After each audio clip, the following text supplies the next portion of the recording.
जय हिंद साथियों मैं आशीष रावत आप सभी का स्वागत करता हूं आपके अपने YouTube चैनल NRDA क्लासेस में। दोस्तों जैसा आप सभी जानते हैं हम सब मिलकर तैयारी कर रहे हैं आर्मी अग्निवीर भर्ती 2025 की, और हमारी जो तैयारी है बहुत ही जोरों शोरों से और बहुत ही शानदार तरीके से चल रही है। और दोस्तों हमने जो है आज सुबह जीके के 100 प्रश्नों की बहुत ही अच्छी प्रश्न लेकर के आए थे, और अभी मैं लेकर के आया हूँ विज्ञान स्पेशल यानी साइंस के टॉप 100 वन लाइनर क्वेश्चनों के लिए बहुत ही अच्छी क्लास। दोस्तों मैं आपको बता देता हूं कि हमारी जो क्लासेस है वो रेगुलर हो रही हैं, तो जिसने भी अभी तक चैनल को सब्सक्राइब नहीं करा है प्लीज़ जो है चैनल को सब्सक्राइब कर दीजिएगा और इस वीडियो को लाइक करना ना भूलिए। आज की क्लास को अपन शुरू करते हैं और हमारे सामने आ चुके हैं हमारे सामने 10 प्रश्न जो कि हैं साइंस के। इसी तरीके से 10-10 प्रश्नों की ये पूरी क्या बोलते हैं उसे सीरीज है, ठीक है। तो पहला भंडार अपने सामने है 10 प्रश्नों का कि पेड़ों की पत्तियों में पाए जाने वाला हरा पदार्थ क्या कहलाता है, या फिर किस वजह से जो है पत्तियां हरी होती है। तो आपका जो है क्लोरोफिल जो पेड़ की जो पत्तियां होती है उसमें पाया जाता है, तो उसकी वजह से जो है क्या होता है, क्लोरोफिल की वजह से क्या होता है, पत्तियां हरी होती हैं, ठीक है। अगला है पेड़ कौन से गैस को ग्रहण करती है। तो CO2 गैस को जो है पेड़ ग्रहण करते हैं और O2 यानी ऑक्सीजन छोड़ते हैं।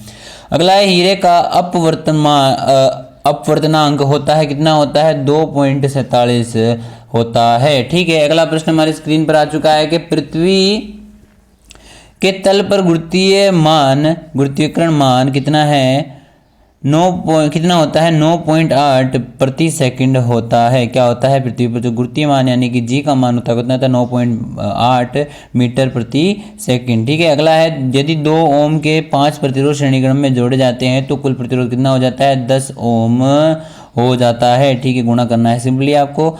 अगला है यदि 3-3-5 के प्रतिरोध समांतर क्रम में जोड़े जाए तो प्रतिरोध कितना होगा, 1.2 ओम हो जाएगा, ठीक है। अगला प्रश्न है कि भाई रुकी हुई गाड़ी में अचानक गतिशील हो जाने पर उसमें बैठे यात्री की पीछे की ओर झुक जाते हैं क्योंकि उसमें न्यूटन की गति का कौन सा नियम लगता है, पहला नियम लगता है। अगला है क्रिकेट खिलाड़ी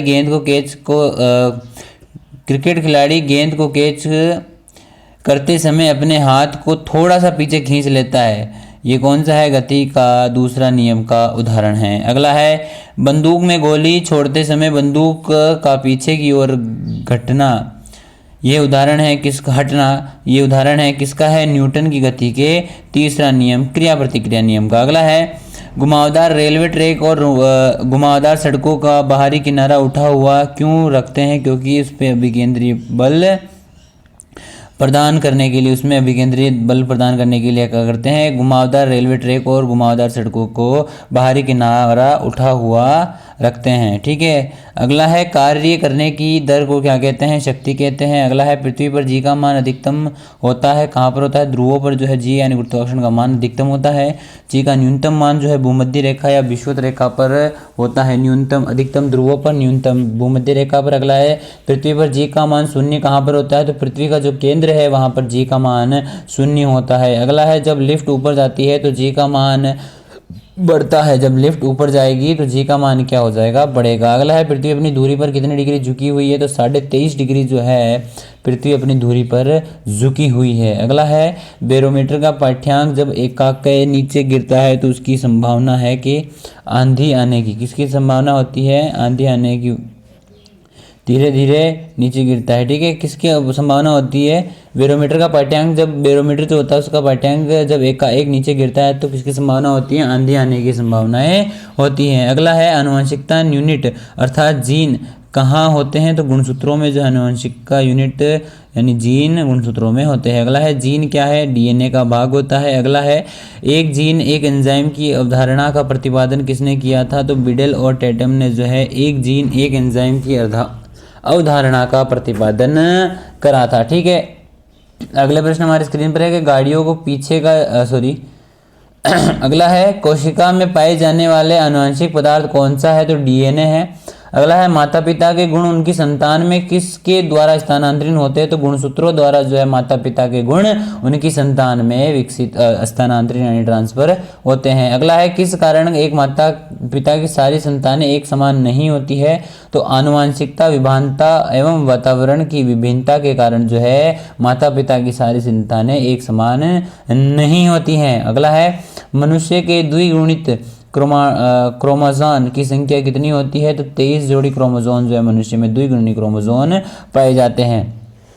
अगला है पुरुष में पुरुषत्व कौन सा गुणसूत्री संयोजन उत्तरदायी होता है, तो XY जो है पुरुषत्व यानी कि किसी भी मनुष्य में पुरुष यानी कि कौन सा व्यक्ति पुरुष बनेगा, कौन सा महिला बनेगा, वो कौन से गुणसूत्र तैयार करते हैं, तो XY से जो है पुरुष के गुणसूत्र आते हैं। अगला है एक सामान्य मानव शरीर कोशिका में गुणसूत्रों की संख्या कितनी होती है, तो 46 गुणसूत्र एक मानव शरीर कोशिका में होते हैं। अगला है नवजात शिशु के लिंग का निर्धारण किसके गुणसूत्र पर होता है, तो केवल पिता के गुणसूत्रों से जो है लिंग का निर्धारण होता है। अगला है लाल हरी वर्णधनता होने का कारण क्या होता है, गुणसूत्रों की वंशागति। अगला है HP हॉर्स पावर में कितने वाट होते हैं या अश्व शक्ति में कितने वाट होते हैं, तो 746 वाट एक हॉर्स पावर में होते हैं।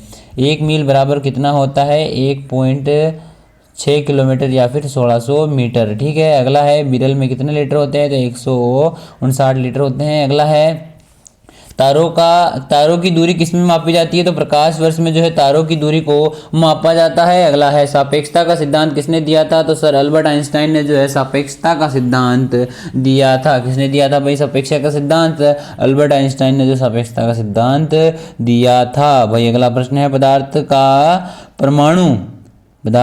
परमाणु सिद्धांत किसने प्रतिपादन किया था, तो जॉन डाल्टन ने जो है परमाणु का सिद्धांत प्रतिपादित करा था। अगला है परमाणु का अस्थायी कण कौन सा है, न्यूट्रॉन जो है परमाणु का अस्थायी कण होता है। अगला है एक तत्व में सबसे छोटे भाग को क्या कहते हैं, तो परमाणु जो है तत्व का सबसे छोटा भाग कहलाता है। अगला है परमाणु के नाभिक में खोज किसने करी थी, तो ये रदरफोर्ड द्वारा जो है परमाणु के नाभिक की खोज करी गई थी। भाई अगला है सबसे कठोर पदार्थ कौन सा है, तो हीरा जो है सबसे कठोर पदार्थ है। ठीक है। अगला है परमाणु संरचना का मॉडल किसने विकसित करा था, तो बोहर और रदरफोर्ड ने जो है परमाणु संरचना का मॉडल विकसित करा था। अगला है ध्वनि तरंगों की प्रकृति कैसी होती है, तो अनुदैर्घ्य जो है ध्वनि तरंगों की प्रकृति होती है। अगला प्रश्न हमारे स्क्रीन पर आ चुका है भाई कि पराश्रय तरंगे में ध्वनि तरंगे जिनकी आवृत्ति होती है कितनी होती है, पराश्रय तरंगे जो होती है उनकी ध्वनि तरंगे कितनी होती है, उनकी आवृत्ति कितनी होती है, 2000 हर्ट्ज से अधिक होती है। अवश्रव्य तरंगे जो होती है उनकी आवृत्ति कितनी होती है, 20 हर्ट्ज से कम होती है। जो श्रव्य तरंगे होती है उनकी आवृत्ति कितनी होती है, 20 से लेके 20,000 हर्ट्ज तक होती है। अगला है मनुष्य किस ध्वनि तरंगों को सुन सकता है, श्रव्य तरंगे जो होती है जो कि 20 से लेके 20,000 हर्ट्ज तक होती है उनको सुन सकता है। अगला है ध्वनि सबसे तेज यात्रा किस में करती है, तो स्टील में करती है। अगला है ध्वनि सबसे कम किस में यात्रा करती है, निर्वात में करती है। अगला है वायु में ध्वनि का वेग क्या होता है, तो 3321 मीटर प्रति सेकेंड। अगला है किस माध्यम में ध्वनि सबसे तेज चलती है, तो ठोस माध्यम से जो है ध्वनि सभी तेज चलती है। अगला है साधारण बातचीत में ध्वनि का वेग कितना होता है, 30 से 40 डेसिमल होता है। अगला है किसमें सबसे अधिक ध्वनि प्रदूषण होता है, तो हवाई जहाज के उड़ान भरने में जो है सबसे ज़्यादा ध्वनि प्रदूषण होता है। ठीक है। यहीं पर अपने जो है 50 प्रश्न समाप्त होते हैं। अपन अगले 50 प्रश्नों पर चलेंगे। थोड़ा सा मैं जल ग्रहण कर लेता हूँ।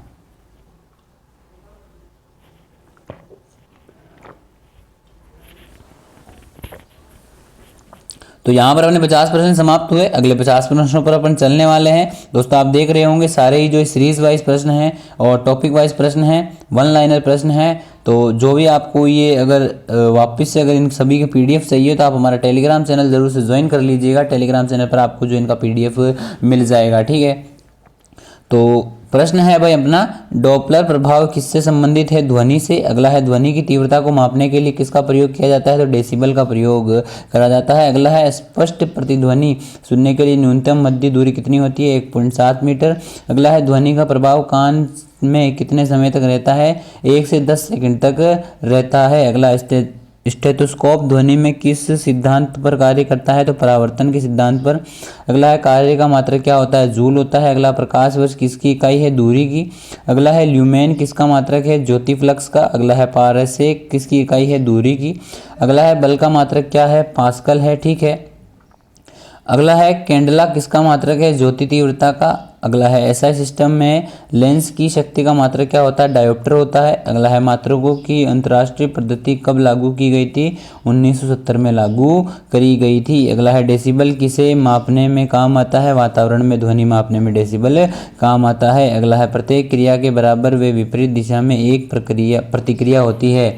यह न्यूटन की गति का पहला नियम है। प्रत्येक क्रिया के बराबर विपरीत दिशा में एक प्रतिक्रिया होती है, यानी कि every action has equal and opposite reaction. ये कौन सा नियम है भाई? गति का पहला नियम है। ठीक है। अगला है न्यूटन के पहले नियम को क्या कहा जाता है? जड़त्व का नियम कहा जाता है। अगला है यदि हम भूमध्य रेखा में ध्रुव की ओर जाते हैं तो जी का मान क्या हो जाएगा? बढ़ जाएगा। अभी हमने पढ़ा था कि जी पर जो है ध्रुवों का मान सर्वाधिक होता है। अगला है किस तापमान पर जल का घनत्व सर्वाधिक होता है? तो 4 डिग्री सेल्सियस पर जो है जल का मान अधिकतम होता है। अगला है बादल किस कारण वायुमंडल में तैरते हैं? तो निम्न घनत्व के कारण जो है बादल वायुमंडल में तैरते हैं।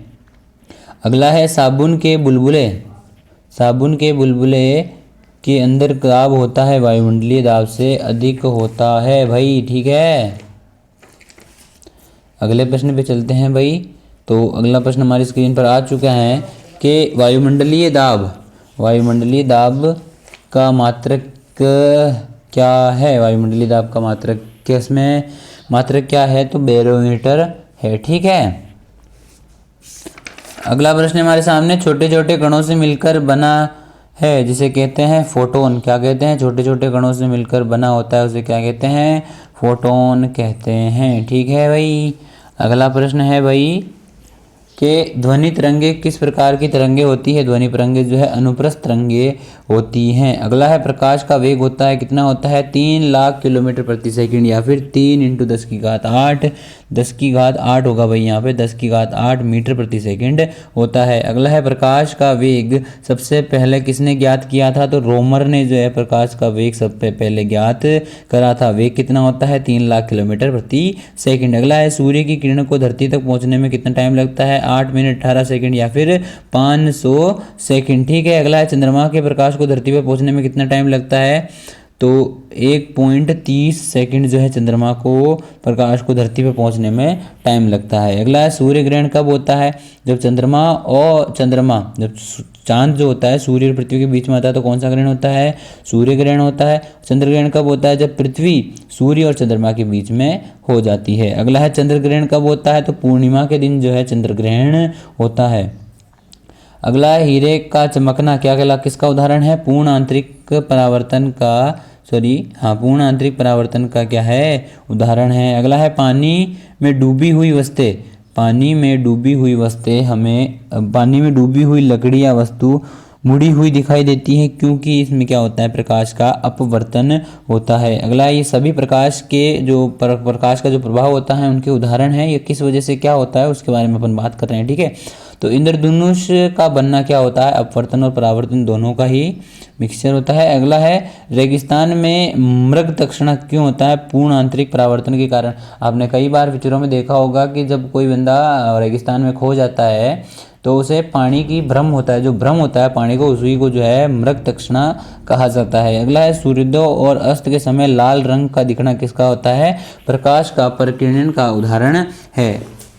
अगला है आकाश का नीला दिखाई देना किसका उदाहरण है? प्रकीर्णन के कारण आकाश का नीला रंग दिखाई देता है। अगला है तारों का टिमटिमाना अपवर्तन के कारण होता है। अगला है चिपको आंदोलन मूल रूप से किसके विरुद्ध हुआ था? वन कटाई में चामोली उत्तर प्रदेश सुंदरलाल बहुगुणा ने शुरू करा था। ठीक है। ये तो थोड़ा जीके का आ गया। ठीक है। तो इसके लिए थोड़ा जीके का प्रश्न कैसा आ गया भाई इसमें? चलो इसको काट देना है ना। अगला है इकोमार्क ने उन भारतीय उत्पादकों को दिया जाता है जो पर्यावरण के प्रति मैत्रीपूर्ण हो। यदि पृथ्वी में सभी पादप मर जाते तो सभी पशु भी किसकी कमी के कारण जाएंगे? तो ऑक्सीजन की कमी। यदि पृथ्वी के सभी पादप मर जाते हैं यानी जो पेड़ पौधे होते हैं वो सभी अगर मर जाते हैं तो जो बाकी सभी पशु हैं वो किसकी कमी के कारण मर जाएंगे, तो ऑक्सीजन की। क्यों? क्योंकि जो पेड़ पौधे होते हैं वो क्या करते हैं, ऑक्सीजन देते हैं। अगर पेड़ पौधे को ही हम काट देंगे तो जो बाकी जो बचे हुए लोग बाग है वो भी मर जाएंगे। क्यों? क्योंकि ऑक्सीजन आना बंद हो जाएगी। ठीक है, क्वेश्चन समझ आ गया होगा, थोड़ा क्वेश्चन अटपटा सा था। अगला है CO यानी कार्बन मोनोऑक्साइड का सबसे खतरनाक प्रदूषक क्यों माना जाता है? क्योंकि यह हीमोग्लोबिन से संयोग करती है। भाई हीमोग्लोबिन जो होता है हमारे खून के अंदर पाया जाता है। CO जो होता है कार्बन मोनोऑक्साइड, इसको सबसे ज़्यादा प्रदूषित क्यों माना जाता है? क्योंकि ये गाड़ियों के धुएं से निकलता है और जैसे ये धुआं हम इनहेल करते हैं तो ये जाकर के हमारे खून के अंदर जा सकता है, खून के अंदर जाके खून को खराब करता है और इंसान की इससे मौत भी हो सकती है। ठीक है, इसलिए इसे सबसे ज़्यादा प्रदूषित माना गया है।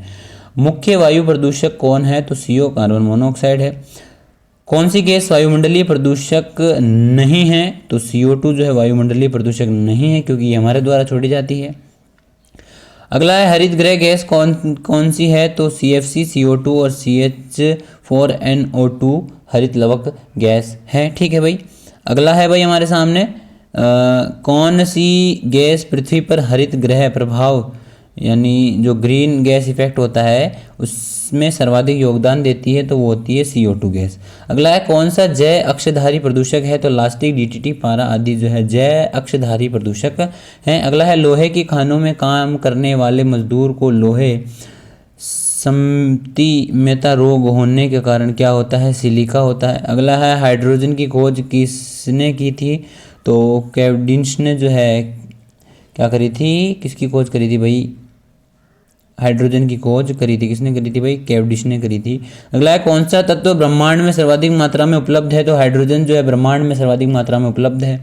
वह तत्व जिसे परमाणु क्रमांक और परमाणु भार दोनों समान होता है हाइड्रोजन होता है, एक एक होता है पर परमाणु भाग और परमाणु क्रमांक। ठीक है, यहाँ पर अपने 100 क्वेश्चन GK साइंस के समाप्त होते हैं। क्वेश्चन कैसे लगे आपको मुझे कमेंट करके ज़रूर बता देना। दोस्तों मैं कोई भी साइंस का टीचर नहीं हूँ, तो मैं आपको जितना हो सकता है, मेरे को जितना आता है मैं समझा देता हूँ। बाकी ये जितने भी क्वेश्चन है बहुत ही इंपॉर्टेंट प्रश्न है। इन्हीं क्वेश्चन को पढ़ के हमारे एकेडमी के लगभग अभी 3 बच्चों का कल रिजल्ट आया था। 5 बच्चे गए थे, 5 में से सारे बच्चे 3 बच्चों ने जो 45+ क्वेश्चन राइट करे थे और 2 ने 40-42 क्वेश्चन राइट करे थे, इन्हीं नोट्स से पढ़कर करे थे। तो 3 बच्चों का सिलेक्शन हुआ था 5 में से, तो TA के अंदर सिलेक्शन हुआ था। उससे पहले हमारे 203 का हो रखा था, अभी 206 का हो गया है। ठीक है, तो इन्हीं से बढ़कर करा है। मैं आपके लिए इसलिए लेकर के आया हूँ कि शायद इनसे आपकी थोड़ी बहुत मदद हो जाए। मैं कोई भी प्रोफेशनल टीचर नहीं हूँ साइंस की फील्ड के लिए, और GK के लिए मैं जितना हो सकता है अपनी अच्छी मेहनत और इतना प्रैक्टिस कर रहा हूँ कि शायद मैं एक्सप्लेन कर सकता हूँ। ठीक है, तो इस वजह से मैं आपके लिए लेकर के आता हूँ। अगर मुझसे कोई गलती होती है तो मुझे माफ़ कर दीजिएगा। और ये सारा PDF आपको हमारे टेलीग्राम चैनल न्यू राउट डिफेंस एकेडमी में देखने को मिल जाएगा। तो मिलते हैं कल सुबह 8 बजे GK और GS की मिक्स प्रश्नों के साथ में। तब तक के लिए जय हिंद, जय श्री राम, भारत माता की जय।